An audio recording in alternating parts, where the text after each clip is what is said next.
Praise the lord. ఈ దినము దేవుని వాగ్దానము. నీవు యెహోవా ఆజ్ఞను విసర్జించితివి గనుక ఇశ్రాయేలీల మీద రాజుగా ఉండకుండా యెహోవా నిన్ను విసర్జించును. సౌలు ఏం తప్పు చేశాడండి?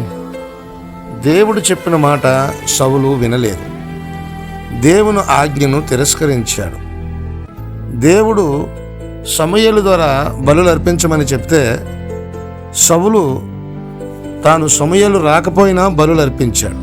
దేశం మీదకి యుద్ధానికి వెళ్ళినటువంటి సౌలుకి అక్కడ ఎవరినీ లేకుండా హతమార్చమని దేవుడు చెప్తే యవనస్తులను బ్రతకనిచ్చి అక్కడ పనికొచ్చినటువంటి పశుజాతిని అంతటిని కూడా తీసుకొచ్చాడు. అయితే దేవుడు అంటున్నాడు, నీవు నేను చెప్పిన మాటను వినలేదు, అందువల్ల నువ్వు రాజుగా తగవు. అందుకు సమూయేలు తాను సెలవిచ్చిన ఆజ్ఞను ఒకడు గైకొనటం వలన యెహోవా సంతోషించినట్లు ఒకడు దహన బలులను అర్పించటం వలన ఆయన సంతోషించిన ఆలోచించుము.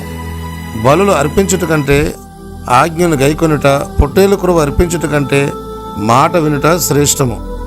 తిరుగుబాటు చేయుట సోదు చెప్పటను పాపముతో సమానము. మూర్ఖత అగపరచుట మాయా విగ్రహము గృహదేవతలను పూజించుటతో సమానము. యెహోవా ఆజ్ఞను నీవు విసర్జించుట గనుక నీవు రాజుగా ఉండకుండా ఆయన నిన్ను విసర్జించును.